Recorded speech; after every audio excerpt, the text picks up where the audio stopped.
Ang mabuting balita ng Panginoon, ayon kay San Mateo.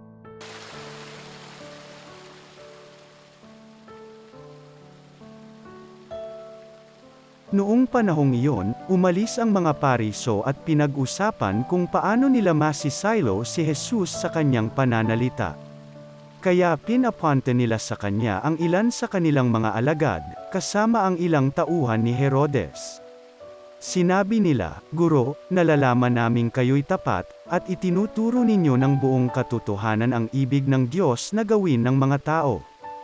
Wala kayong pinangingimian sapagkat pareho ang pagtingin ninyo sa tao. Ano po ang palagay ninyo? Naaayon ba sa kautusan na bumuwis sa Cesar, o hindi?" Ngunit batid ni Jesus ang kanilang masamang layon, kaya't sinabi niya, "Kayong mapagpaimbabaw. Bakit ibig ninyo akong siluin? Akin na ang salaping pambuwis." At siya'y binigyan nila ng 1 denaryo.